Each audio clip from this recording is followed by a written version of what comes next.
Freddy's Dead, which was supposed to be the last movie of that franchise.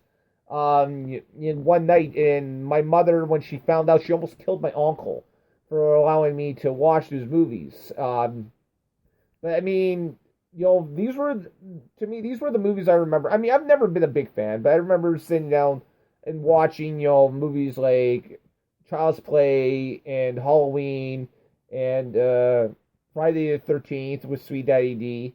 I really wish we had been able to get him to come on for the show, but he just recently started a new job and just couldn't fit him, in our timetable. Yeah, no, honestly, horror movies are, as I've stated many times, the most phenomenal. Love stories make you feel one thing. Same with sports movies, or sci-fi movies, yeah. It's only one emotion, but with horror movies, it makes you sad, it makes you angry, it makes you scared, it makes you worried. There's so many emotions on one movie, and considering, it's kind of funny to go off and you look at this and realize that how many great actors and actresses started their careers off. Yeah. Doing horror movies, or even ended their careers, even ended it. You look at Jamie Lee Curtis.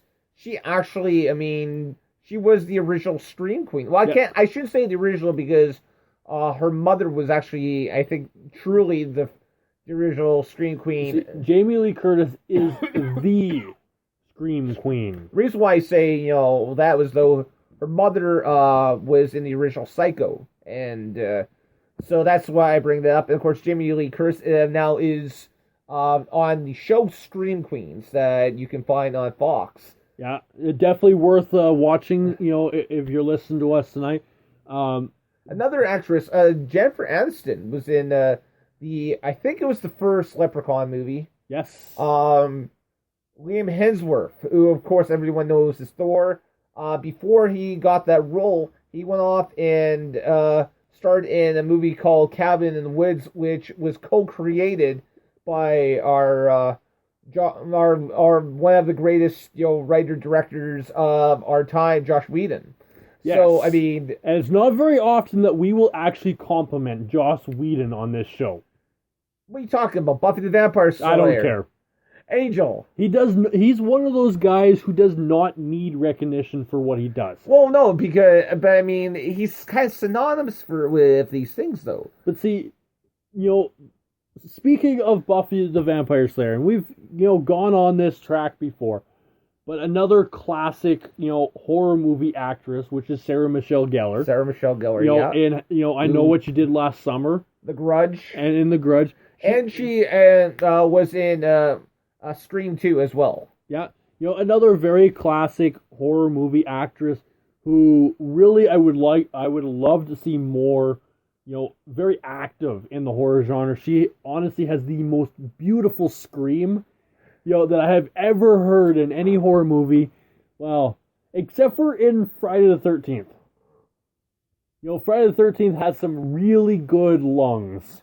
Yeah, absolutely. The girls there, although I don't know, maybe this is just a bit of a criticism, but just the amount of frontal nudity with women in, at least in the classic horror movies. Anyways, I haven't watched anything, but just in, the Friday the 13th franchise alone, see, if women are not, naked or wearing white shirts that happen to be soaking wet, it seemed a little out of place for the franchise. See, I look at it this way, and this is not demeaning or looking down on people in any way, but you look at the timeline of these movies of when they came out. They're already disturbing people with the horror and the stabbing and the guts and the blood. Why not take it one step forward with public nudity and all that stuff? Well, this was the 1980s, and the 1980s was kind of like the me decade, if I remember correctly. Yeah, before we started raising rich, spoiled little brats. Yeah, no kidding. If you can't take a horror movie, you don't deserve to be sitting in front of a TV watching it. Everything I learned was from a horror movie. If someone is in your kitchen or at least if you think someone's in the kitchen, the last thing you should yell is anyone there? Because that person in the kitchen ain't gonna come out with a sandwich. Sort of reminds me of something from Scream. But you know what? It's time for us to go take a quick musical break. I need to see if I can find something to drink. My throat is still feeling a little raspy. I'm still fighting a bit of a cough. So you know what? We'll be back in about a minute.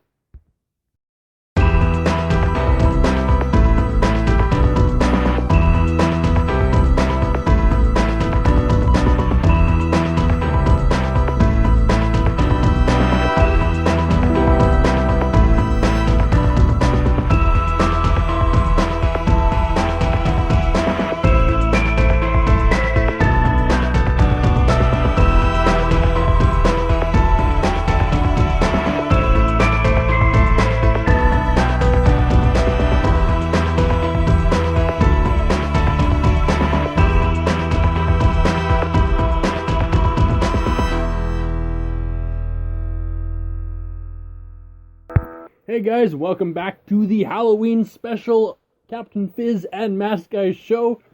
You know, we've been talking a lot about horror movies.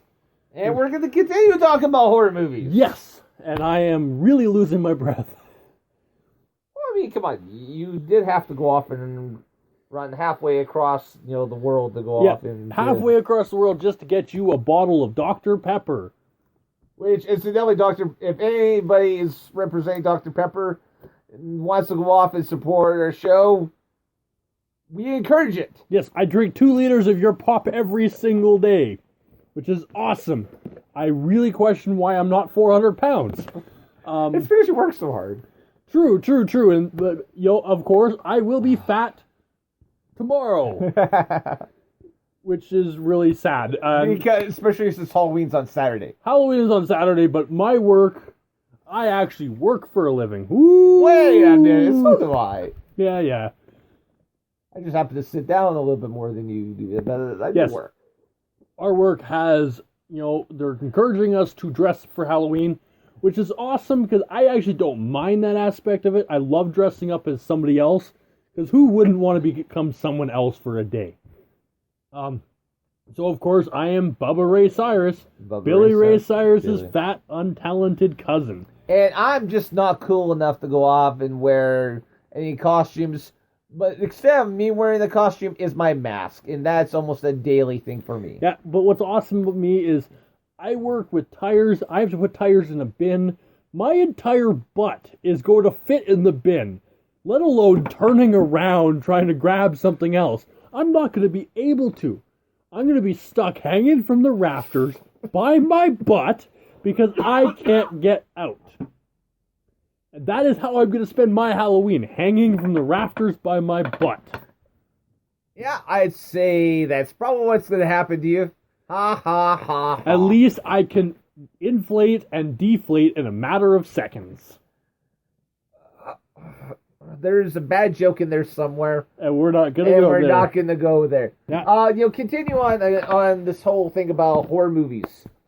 I have to bring up a classic that I guarantee you know just as well as I do, and that is Gremlins. Gremlins, yes. Absolutely. Gremlins was a great horror movie. Yes. If you love cute, cuddly, furry creatures that you can, talk to and hang around with, and Gremlins. Then feed after midnight and then turn it into giant monstrosities.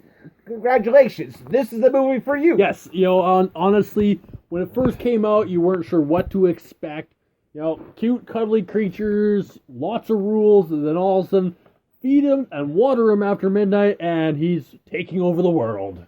Yeah, absolutely. That, and once you go off and splash him with water, it gets even worse. Yeah, I actually, growing up, I had a Gizmo doll, which was just as terrifying as a Furby. Well, considering that I think they base Furbies off Gizmo, because they looks a lot like, and honestly, Gizmo looks like a very young Yoda. I agree, and we're not going to go there, because there's a lot of, talk on that one, and I refuse to acknowledge it, because, shut up. Interesting, I read about this not that long ago. the original ending for Gremlins was that Gizmo was supposed to die, and then come back to life as some weird-looking butterfly creature that flies away. And that just made me puke a little. That would be the worst. Honestly, I was throwing up a little bit in my mouth as they said that. That would be the worst possible ending to a classic horror movie. Absolutely. I mean, unless you want to count, I don't know, Gremlins 2? Gremlins 2 does not exist in my vocabulary, nor does it exist in my library. Although, honestly, for me, I like Gremlins 2 just because it was a little bit later and a little bit sillier than the first one. I was never a fan of, I wasn't a fan of the, I can't even think, man. The Living Dead, I think it was. I'm trying to remember. Night of the Living Dead, with Ash. Yeah, I was Ash, but I mean, I was a huge fan of Army of Darkness. And I'm actually looking forward to seeing Ash versus the Living Dead. Yes, I was definitely leery when I first heard about it, because it just did not seem like the perfect idea for a horror TV series, as you will, but watching the commercials and kind of getting an understanding of the cast and, the storyline and, the reasoning behind it, I'm actually finding myself quite excited to see it. Will that last after the first 5 seconds? That remains to be seen. Well, it's definitely going to be kind of campy, but then, I mean, that's kind of what you expect from, The Living Dead has always been campy, really bad graphics, really kind of bad storyline, but wicked graphics. We're talking blood and guts and Exorcist and, it just phenomenal, special effects and, makeup and, the things that actually matter in a horror movie. Now, speaking of special effects, I'm assuming you've seen The Exorcist. I've seen bits and pieces. I've never actually sat through The Exorcist. You are missing a classic. The Exorcist should be the new Halloween movie, be the perfect movie to be sitting alone in the dark on Halloween watching. It just pretty much entitles what Halloween is. It's ghouls and spirits and, demons and all these things taking over. And the scary thing about The Exorcist is it's actually based off of a real thing, off a real exorcism, except in reality it was a little boy instead of a little girl. Yes, a lot of horror movies are actually based off real experiences or real dreams, basically things of all horror. Absolutely. For those people who are movie buffs, they'll already know this. Terminator, the original idea came to James Cameron while he was having a dream. And he had a dream about these robots, army. And that's where the idea came for him to do that. And again, Terminator, I guess, is sort of a horror movie, so it sort of fits in on this. Sort of. The original Terminator was, it was absolutely great. I didn't actually get to go up and see the original Terminator until about 5 years ago, and I was really, kicking myself for not going up and seeing it before. I mean, I've seen Terminator 2, I've seen Terminator 3, the only movie now I haven't seen from that is the latest one, and I don't really know if I have any desire to. Yeah. It would not be a Halloween special show if I did not, at least mention one classic Halloween, movie, and that is Trick or Treat. Which is basically explaining all the traditions of Halloween, the importance of it, and it was basically a very unique, about All Hallows Eve, Samhain, don't blow out the pumpkins, before midnight, always check your candy, before you eat it. Even, the stealing of the pumpkins and the whole traditions and, there's a trick or treat for a reason. You don't always have to do treat. And people like myself love the tricks. It's, it's a unique traditional movie. If you haven't seen it, I definitely suggest you do. It is definitely very, it is very spooky, very scary. It's also very backwards. It's multi